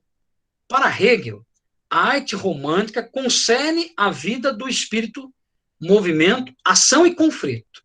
O espírito precisa morrer ou viver, e além de si mesmo no que ele não é, e então retornar-se a si, tornar-se ele próprio, como no auto-sacrifício e ressurreição de Cristo. Né? Então, a arte romântica é para ele a forma mais elevada, porque aqui o espírito infinito tende a romper o véu dos sentidos, o que fica particularmente claro aonde? Nas poesias. Tá? Aí ele vai Hegel tem algumas poesias, tem alguns escritos com Rowling. Né? Então, a arte romântica prova o ponto de transição para a religião, porque a mente percebe que nenhuma incorporação material é adequada para a expressão do espírito. Aí nós vamos entrar na questão da estética, o belo, artístico, o ideal. Ora, antes disso, deixa eu ver se eu localizo aqui.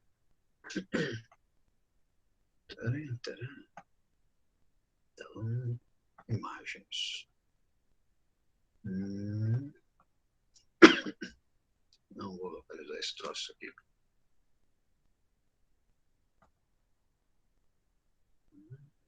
Bom, não vou localizar. Eu acho que deve estar na tela do celular. Não passei para cá. Esse computador. Enfim. Eu queria mostrar para vocês a questão dos signos e símbolos, né? E algumas imagens. Mas vamos lá. A estética. A estética, o belo, artístico, o ideal. Que horas são? 20, dá. Então, a estética, ele vai dizer assim, está dividida, primeiramente, a ideia do belo artístico ou do ideal. A segunda é o desenvolvimento do ideal nas formas particulares do belo artístico. E a terceira é o sistema de cada arte individual. Por isso que eu pedi para vocês, lá na primeira aula, no início, eu passei uma música, a música era do Kitaro, né, uma música apenas instrumental, e que, através da música, vocês fizessem um desenho dela. E daí nós íamos fazer um movimento aqui, né, que vocês não fizeram, conseguiram colocar na tela, então a gente pula essa questão. Mas só para dizer o porquê daquele desenho que vocês deveriam ter feito. E aí eu ia fazer uma outra coisa também que não deixamos de lado. Bom, aí a gente faz quando a gente está em sala de aula. Aqui pelo computador realmente é muito difícil esse tipo de aula. Mas vamos lá. Então ele coloca assim, como fora dito, a introdução da estética hegeliana procura o lugar sistemático da filosofia da arte. Hegel decide por um grande e fundamental história da estética, aquela que conduz a um claro predomínio do belo artístico sobre o belo natural, o belo artístico sobre o belo natural. Assim, temos uma orientação que deixa de lado a tese kantiana de arte destituída de significado a favor da experiência de significado ligada à espiritualidade da obra. Esta é a tese central da estética hegeliana, a historicidade relativa à arte, a história da arte. A história da arte tem um movimento, tem um processo, tem uma construção, tem uma consciência, tem uma autoconsciência. Ela escreve a humanidade. Então, portanto, ao juízo sobre esta, onde a crítica e o conhecimento comportam ideias necessárias para apreciação e interrogação da arte. No último momento da estética de Hegel, contempla-se o sistema das artes, onde escultura e arquitetura rudimentar e sacra demonstram o exterior, o sentido exterior da arte, uma forma de absoluto. Hegel observa nas formas, nas esculturas, na arte clássica, né, na arte romântica, na religião, elementos da historicidade de desenvolvimento da humanidade, onde Lukács vai justamente escrever a arte como autoconsciência da humanidade. Né?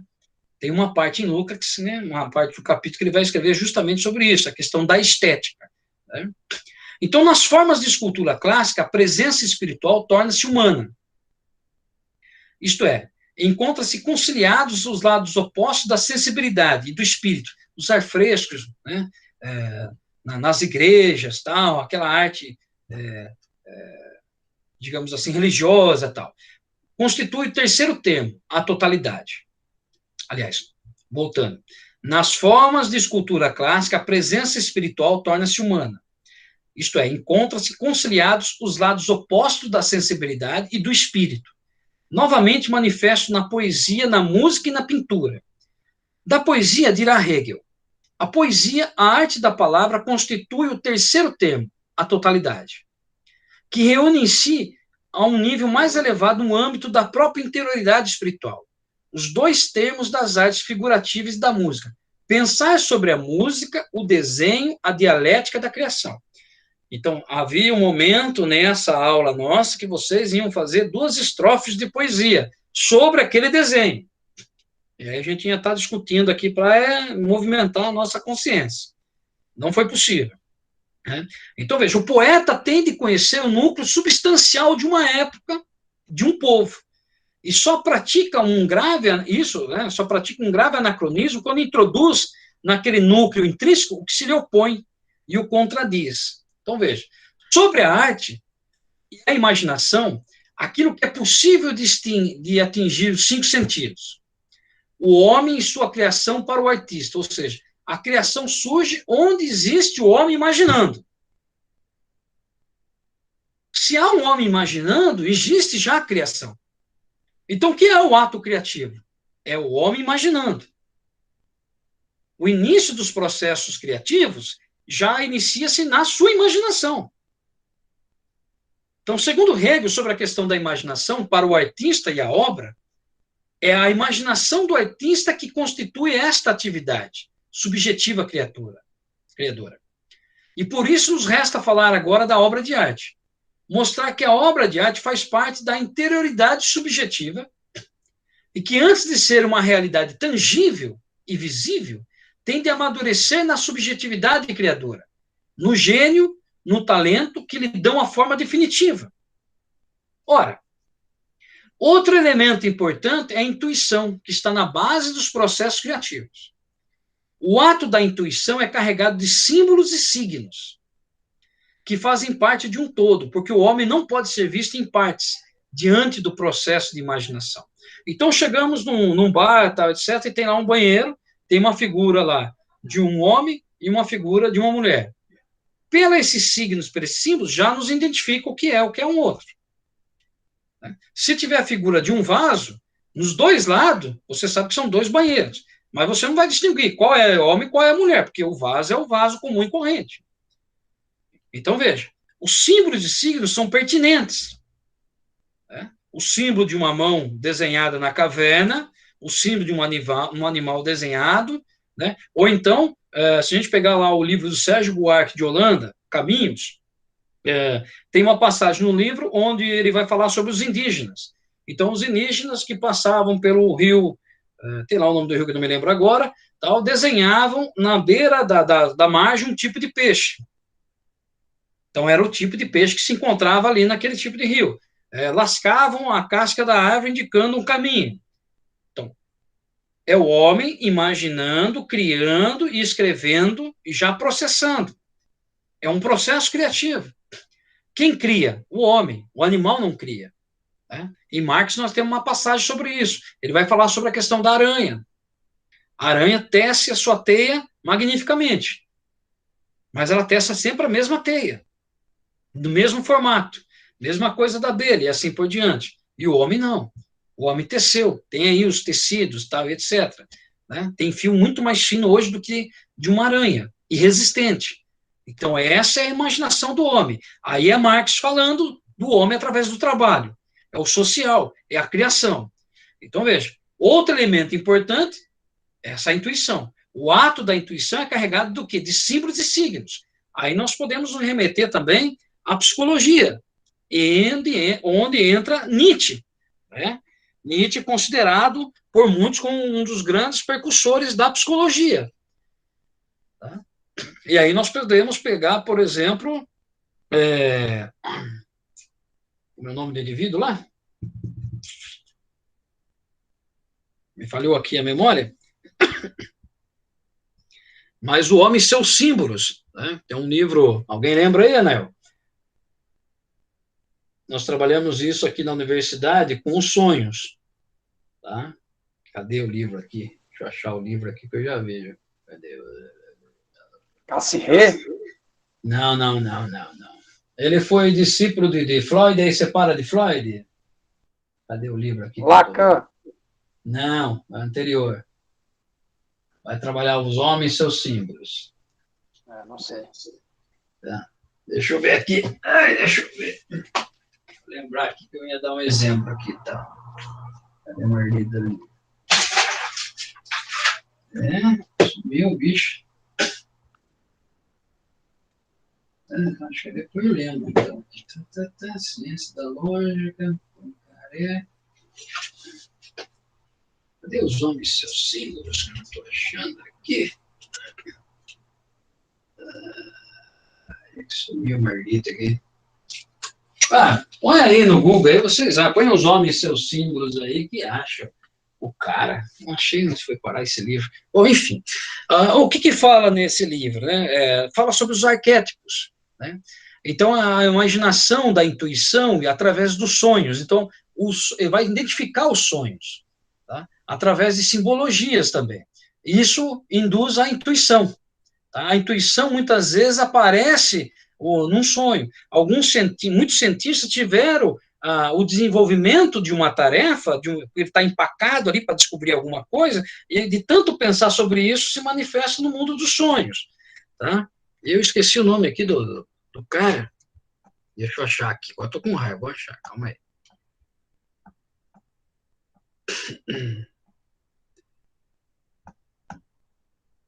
É só pôr aqui no Google, ó. Os homens, seus símbolos, é alguma coisa assim.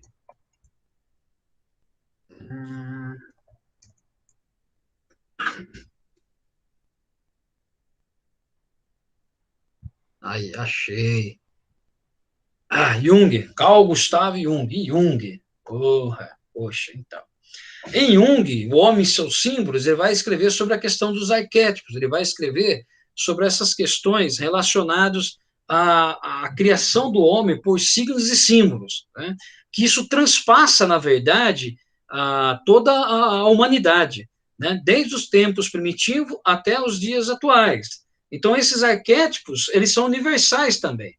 E aí ocorre isso. Bom, vamos lá. Então, o ato da intuição é carregado desses símbolos, desses signos, né, que fazem parte de um todo, porque o homem não pode ser visto em partes, diante do processo da imaginação. Também é na arte que o pensamento se revela, longe dos conceitos aprendidos do imediato em si. Por quê? Porque a arte, aquilo que eu vejo à minha frente, uma escultura, tal, é a certeza sensível só. Né? Esse conceito escapa. Mas, quando tem a intuição e a imaginação, vai recebendo os elementos da pesquisa, como o cara cunhou, como ele fez, como foi o processo de criação. E isso para o em si, passa para o em si. Do ato que participa da vida, do cotidiano. A consciência se revela na arte. Então, se a arte dirige-se ao homem, a sua concepção, a ideia, e essa não é um processo mecânico, os seus aspectos que abordam a sensibilidade, por exemplo, o ato sensível, se habita nas relações com tempo e espaço. Aí, apoiado em Hegel, Hegel vai nos dizer o seguinte, né? São abstrações gerais do sensível. Hegel resume as ideias relativas à obra de arte em 3 proposições seguintes. As obras de arte não são produtos naturais, mas produtos humanos. As obras de arte são criadas para o homem e, embora recorra ao mundo insensível, dirige-se à sensibilidade do homem, de um modo próprio. A arte confina com o mundo sensível, mas é difícil traçar o limite entre ambos. A obra de arte tem um fim particular que lhe é imanente. Tá? Então, com essas proposições, temos o seguinte pensar das obras de arte. No nosso caso, as instalações geográficas, né, que atendem à imaginação, não são direcionadas mecanicamente. Elas escapam a priori do conceito e se encontram na ciência, porque eu necessito do conceito, eu necessito do conteúdo, eu necessito da pesquisa para criar signos e símbolos e ressignificar esse produto. Então, são criados elementos para a sensibilidade do homem, para denominar, em muitas vezes, um caminho, para realizar a crítica, estabelecer uma ordem na desordem, para sentir e pensar, fazer o pensar. Né? Então, para Hegel, a arte se dá no ideal. É uma manifestação sensível da ideia e não na construção do desenvolvimento da consciência. Ela é apenas participante. Ela permeia os campos do singular e do universal, reacendendo no particular. Então, veja, eu tenho o universal, eu necessito do singular para compreender isso no particular. Tá? Diferente de Lukács, que também aposta na arte como um processo de elevação da consciência sensível do homem, mas que muito busca em Hegel o desenvolvimento de sua teoria. A arte tem um papel na sociedade desde os gregos, isso já levantado por Hegel e explorado por Lukács, passando pela arte religiosa e chegando ao mundo moderno. Então, o que observamos? Que esse desenvolvimento pelo reflexo artístico, a capacidade que nós temos de nós reconhecermos, criticarmos pela nossa memória individual, levando à autoconsciência do desenvolvimento da humanidade. Isso é uma passagem que nós temos lá em Hegel, em Lukács, né? Então, Lucas vai nos dizer o seguinte: a arte é uma manifestação particular.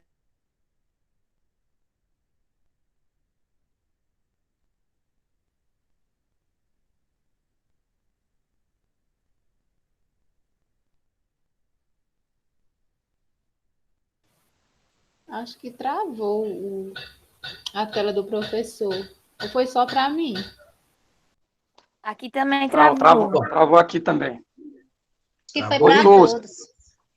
Oi, travou que parte? Você tava falando de Lukács, como Lukács entende a arte, o processo de criação. No finalzinho já, então.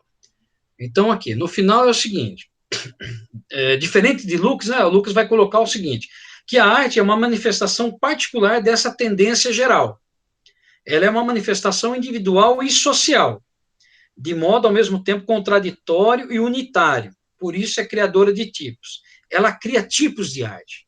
Por exemplo, se nós pensarmos hoje, nós temos diversos tipos de grafismo. Não são pichadores, como é o nome? O cara que faz aquele piche, mas tem um outro nome? Grafiteiro. Grafiteiros. Então, o grafite é um tipo de manifestação social, né? Ao mesmo tempo, ela contradiz, mas ela cria tipos. E já tem vários tipos hoje de grafiteiros, vários tipos de arte de grafite. Ela se especializou-se durante o tempo. Foi um movimento que ocorreu. Tá? É um movimento. A arte, ela sempre está em movimento junto com a humanidade. Ô, Emerson, mas e em relação à teoria do reflexo? Aí nós vamos entrar na próxima aula. Tá. A nomenclatura, apesar da nomenclatura teoria do reflexo, tem a ver. Porque isso leva a entender que a arte é um reflexo quase que imediato do sensível, né? Quase que imediato da realidade objetiva.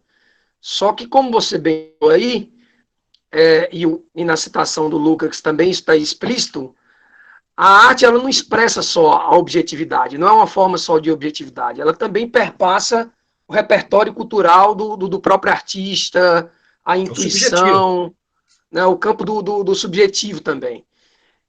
Os marxistas mais ortodoxos, né, concebem a arte de uma forma muito mecanicista, né, no sentido de entender só como reflexo da objetividade, sem considerar o plano do subjetivo. Justo. Se fosse só um reflexo objetivo, dois grafiteiros, ao representar São Paulo, teriam que representar da mesma forma. Exato. Eu acho que isso que você está falando dá para a gente pegar daqui, desse movimento da autoconsciência, porque o Lukács vai beber em Hegel, tá? Assim como em Marx. Então, veja bem, lembra dessa passagem do reconhecimento por parte de outras consciências? É como se para nós vermos a nós mesmos precisássemos de um espelho. No caso de uma outra autoconsciência. Então, o sujeito precisa interagir com outras autoconsciências para se conhecer a si mesmo como possuidor da autoconsciência. Já o reflexo, né, proposto por Lukács, pega muito desses elementos aqui. Então, é como a consciência, e aí não é só o objetivo, mas o subjetivo, se espelham, né, se constrói. Eu necessito desses elementos para a construção. A teoria do reflexo em Lukács, né, que não é só a teoria da arte, a teoria do reflexo impõe a questão da sociedade, impõe a questão da luta de classe, da história de construção de luta de classe, né, da classe dominante em relação à classe proletária, né, esses elementos se constituem para Lukács como se fosse um espelho. Então, eu preciso enxergar, né, de que forma essa consciência se autorrenova, como se ela se forma, na verdade, né, para si. Então, por isso ele fala, eu necessito do espelho. Eu preciso ver realmente a aparência como um todo. Então, acho que é mais ou menos nesse sentido que eu poderia falar sobre a questão do reflexo. né? Mas nós vamos chegar para a próxima, daqui 15 dias, vamos entrar em Lucas, que é também pesado, né?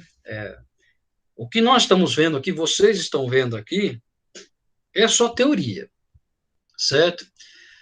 Então, essa passagem que nós construímos da certeza sensível para a questão da consciência, para a questão do entendimento, para chegar nos elementos da arte, é só uma pincelada, né? Tem muita coisa por fazer ainda, por percorrer nesse movimento.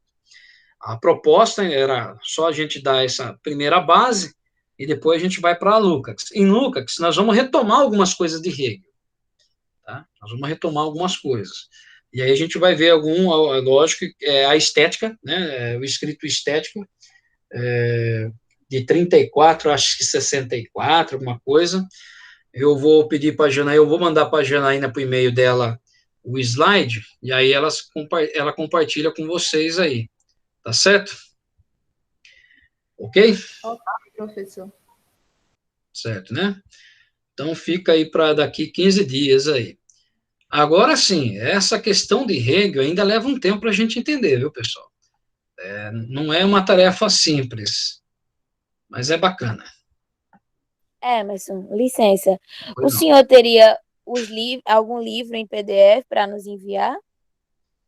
Em PDF, acho que você consegue achar. Eu não tenho. Eu tenho esse texto que eu mandei para vocês, né?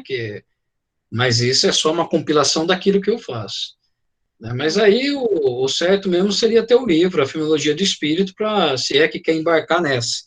Mas antes disso, vai embarcando em outras coisas, tem outras leituras, né? Tem esse livrinho aqui, ó, A Questão Fim Último da Arte em Hegel, de Marco Aurélio Heller, né? A questão fim da arte em Hegel, a questão do fim da arte em Hegel. E tem outros autores que trabalham isso também.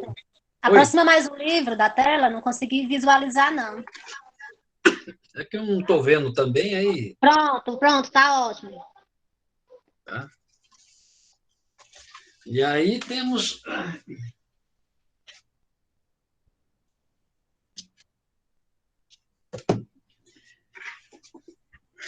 Eu acho que tem na minha pasta aqui, na Xerox, aqui tem muita coisa, né?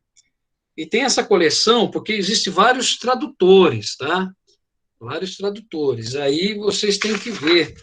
Na coleção Os Pensadores, nós temos a Fenomenologia do Espírito, a Estética, o Ideal, o Belo Artístico e a Introdução à História da Filosofia.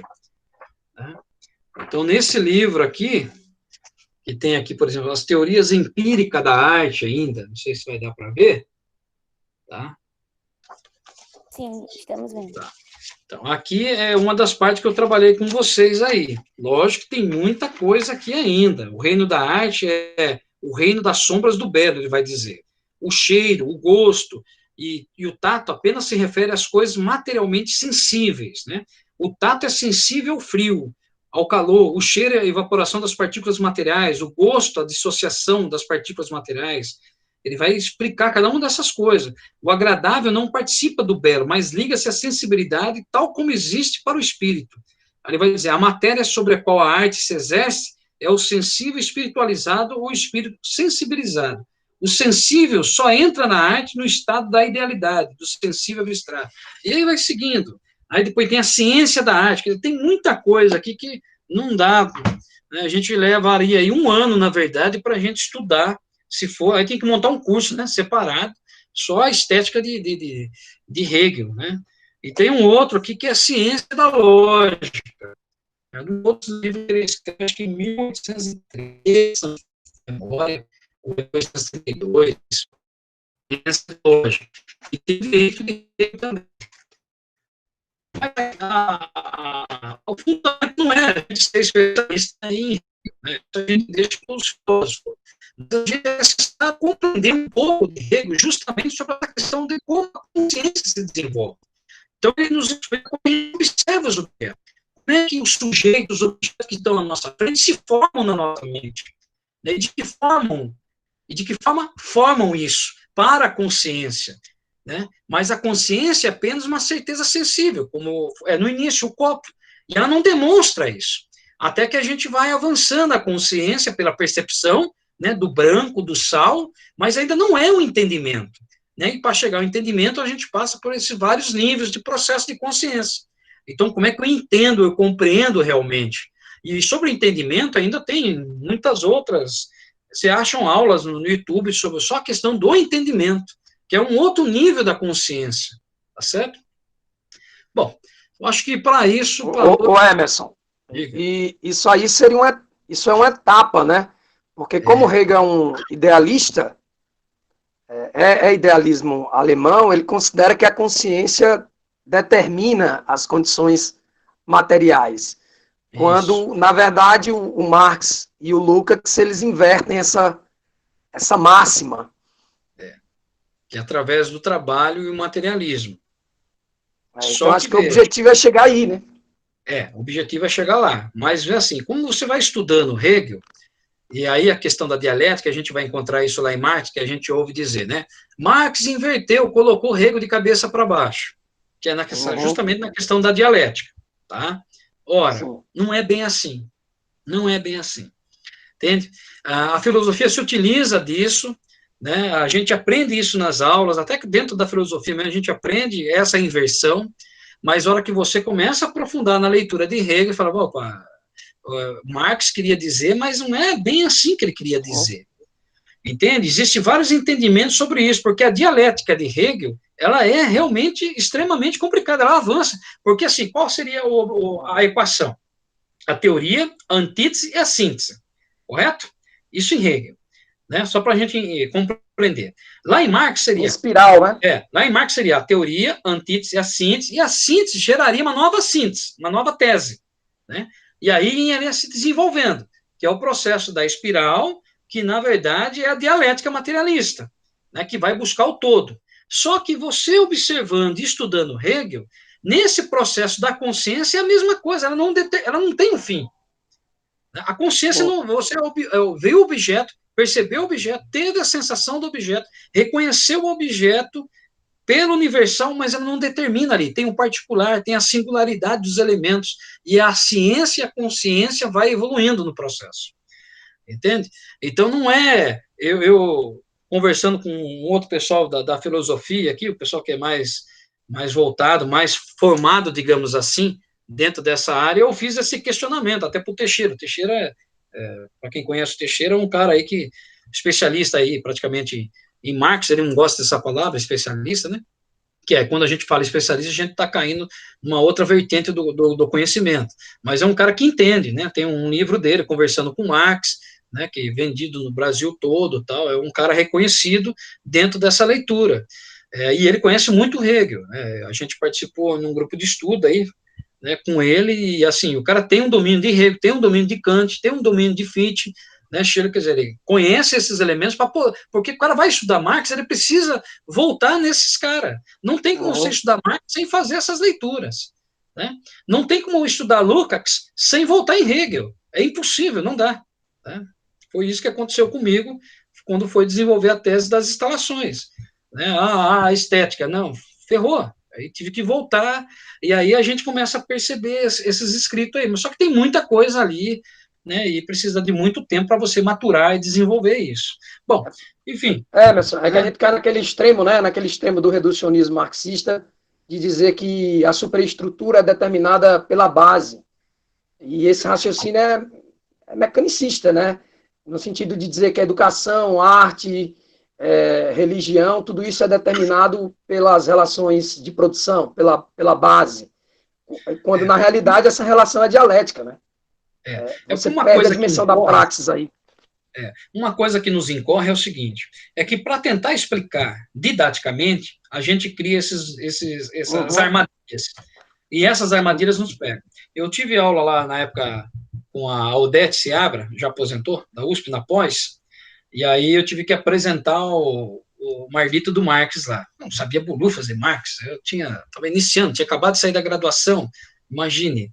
Né? E aí eu e mais um outro colega lá, e eu fui estudar, fui pesquisar, e fiz o maior esquema, né, da espiral, e achando que estava abafando. Os colegas sentiram, né, massa pra caramba.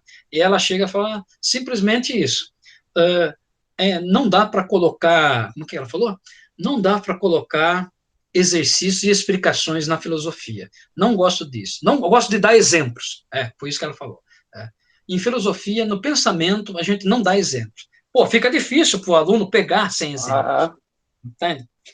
Eu entendi o que ela quis dizer, né? Mas, e justamente acontece isso. Às vezes, na didática, você coloca esses elementos e mata a coisa. Você cria uma camisa de força, né? Justo. Tá? Mas o processo de conhecimento, até da geografia, né? Que a gente precisa ter as leituras dos clássicos da geografia.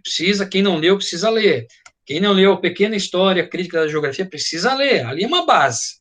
Eu chego no 8º semestre, o pessoal não leu esse livro ainda. Leu outros que foram passados, mas não leu esse livrinho, que é importante, porque ali você vai ver o possibilismo, o determinismo, o Kant, e aí você vai nesses autores. Você vai pegar Humboldt, você vai ler esses clássicos, que é para a nossa formação. Isso vai fazer diferença, né? Infelizmente, nós devemos ter pelo menos uns 2 anos de filosofia, todos os cursos. Mas isso é utopia, por enquanto. Mas pode ser uma utopia possível. Ok? Ficamos por aqui? Até a próxima. Falou, pessoal. Um abraço. Valeu.